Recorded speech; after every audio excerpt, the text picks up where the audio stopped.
Papa, j'ai piscine.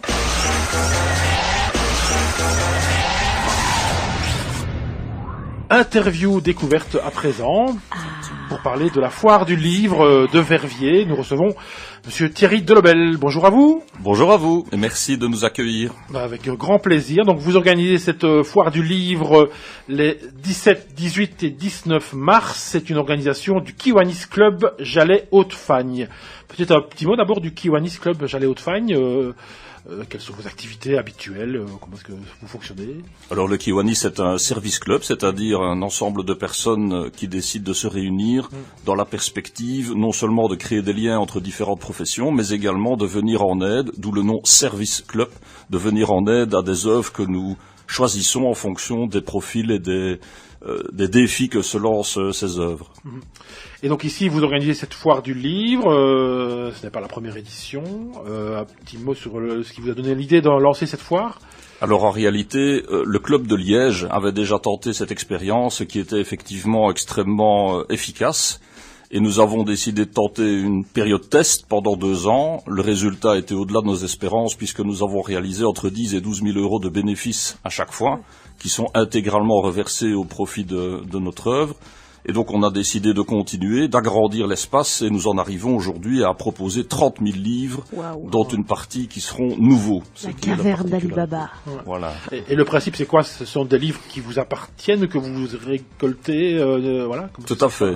Donc pendant toute l'année, toutes les personnes qui sont susceptibles d'avoir des livres dont ils n'ont plus besoin, soit parce qu'on l'a lu et qu'on n'a pas envie de le relire, soit tout simplement parce qu'on peut en récupérer dans des successions, ou en récupérant un immeuble qui a été vidé, ou des librairies ou des bibliothèques qui malheureusement parfois ferment, nous récupérons tous ces stocks-là gratuitement, mais nous allons les rechercher, nous les mettons à neuf, on trie, on classe par ordre alphabétique ou par sujet, et ensuite on les propose effectivement à la vente, comme si vous achetiez dans une librairie. Vous avez tous les styles alors?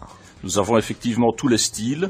Nous essayons maximum les BD parce que c'est vrai qu'il y a une grosse demande par rapport à ça. Ouais. Nous avons évidemment des romans, des livres poches, etc. Mais nous avons aussi des départements plus particuliers, donc tout ce qui est culturel. Cette année-ci, nous avons récupéré des éditions du Perron très généreusement. On a récupéré plusieurs milliers d'ouvrages nouveaux, donc sous cellophane, sur la culture à Liège, la vie à Liège, l'architecture à Liège. Vrai, voilà.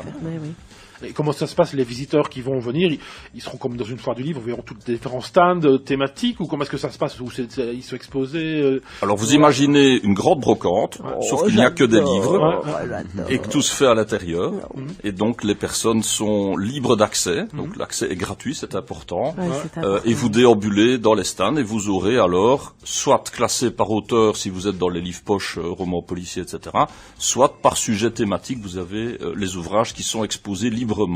Et nous sommes là, tous les membres du Kiwanis, nous sommes là pour guider les gens. Et si vous avez une recherche particulière, comme nous avons mis en œuvre les livres pendant toute la soirée avant, on sait où ils sont, quoi. Voilà. Donc c'est comme une espèce d'immense librairie, tout à fait. Effectivement. D'occasion. C'est ça, c'est génial. Donc on l'a peut-être pas dit, mais c'est 30 000 livres, et les premiers, c'est à partir de 1 euro, donc c'est vraiment aussi pour... Alors la grande majorité, c'est 1 euro. Tout ce qui est poche, policier, petit format, 1 euro. 2 euros pour les grands formats. Et nous avons quelques livres de collection que nous reprenons à chaque fois. On a des livres parfois du 19e, voire du 18e siècle, que nous mettons de côté. Et là, ce sont souvent des spécialistes, des connaisseurs qui viennent. Et là, on a des prix légèrement supérieurs. Mais quand je dis supérieur, c'est 10 euros. Voilà. On n'est pas dans des livres en centaines d'euros. C'est pas le but. Je sens à côté de moi Christelle qui peut déjà plus se retenir. Donc, non, moi, je suis déjà partie avec tu es la bienvenue. Une remorque. Et alors une chose importante, on s'en doute puisqu'on a parlé de nouveautés, mais les visiteurs qui sont venus les années précédentes auront beaucoup de nouveautés. C'est chaque année il y a un renouvellement assez important de la collection. Exactement. Chaque année, nous trions les livres avec lesquels nous repartons, ceux que nous n'avons pas vendus après 2 ou 3 fois. Soit nous connaissons des œuvres qui sont quand même intéressées à les récupérer, mais gratuitement, alors nous les offrons. On l'a déjà fait pour des écoles, par exemple, après les inondations, on a offert des stocks de livres. Soit, malheureusement, nous les recyclons. Alors, pour les livres, on voit vraiment bien que ça ne part plus. Par exemple, les anciennes encyclopédies, des vieux dictionnaires, c'est vrai qu'au jour d'aujourd'hui, c'est difficile à vendre. Alors, on les met au recyclage, carton, pour qu'au moins, il n'y ait pas de pollution. Et plutôt que de les gens les tapent à la poubelle, nous les recyclons. Alors, l'œuvre qui bénéficiera de tout ça, c'est les chaînes de services et d'amitié, les CSA. Un petit mot sur les CSA? Alors évidemment c'est un projet qui nous tient fort à cœur. Nous connaissons tous à peu près à titre privé Philippe Massard pour des raisons diverses. Effectivement, c'est lui entre autres qui organise, à la foire médiévale notamment, les CSA sont assez actifs. Voilà, tout à fait.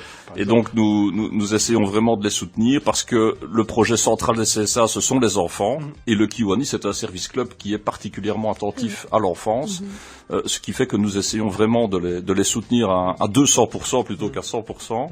Et nous avons un projet assez costaud depuis 2 ans. Nous rénovons complètement 2 petites maisons qui se trouvent près de l'abbaye d'Oivremont, sur les hauteurs de Stavelot. Et donc, sur fonds propres, sans aucun subside, nous rénovons ces 2 immeubles dans le but de pouvoir accueillir soit des classes vertes pour des enfants défavorisés, soit pour pouvoir accueillir une famille d'accueil. Pour le moment, j'ai pas besoin de vous expliquer, les réfugiés, etc. Les familles sont vraiment alors notre point central d'attention, et nous avons des travaux assez costauds que nous sommes en train d'exécuter ou de faire exécuter. J'imagine que c'est pour tous les âges, je sais pas si on l'a dit, oui. Oui, tout à fait. Et c'est facile d'accès, vous savez bien que c'est la question. Oui, c'est Marie Médiatrice, Donc c'est Marie Médiatrice, c'est juste à côté de l'église. La salle de Marie-Med. Marie-Med, tout à fait. Et donc là où il y avait l'école maternelle et primaire, donc vous rentrez, à gauche, il y a l'église principale, où très gentiment la paroisse nous laisse maintenant occuper même la chapelle annexe pour faire justement le rayon un peu plus collection, etc. Et alors nous avons la grande salle paroissiale totalement à notre disposition. Oui, donc c'est accessible. Ouais, donc c'est accessible. Mobilité réduite. Tout à fait. Oui, c'est un bel espace effectivement. Voilà, on va rappeler donc les modalités pratiques. Donc Marie Médiatrice, on l'a dit, c'est rue de Jean Anster à Verviers. C'est donc 3 jours. Vendredi 17 de 17h à 22h, samedi 18 de 10h à 20h et dimanche 19 de 10h à 16h. Donc voilà, c'est le week-end en mars. L'entrée est gratuite et voilà, on invite évidemment tous les amateurs de livres à venir faire un tour. Nous vous remercions d'ores et déjà toutes et tous de venir nous rejoindre, et vous verrez, même l'ambiance est chouette cette année-ci. On peut réouvrir une cafétéria, ce que nous ne pouvions plus faire, et donc le petit café le matin et pourquoi pas une petite bière l'après-midi. Oh, pourquoi pas. Voilà, merci Monsieur Delobel d'être venu sur Radio 4910. Oui, merci à vous. Merci beaucoup. Écoutez Radio 4910 et soutenez tout ce qui se passe sur Teux, Spa, Pépinster et zones limitrophes.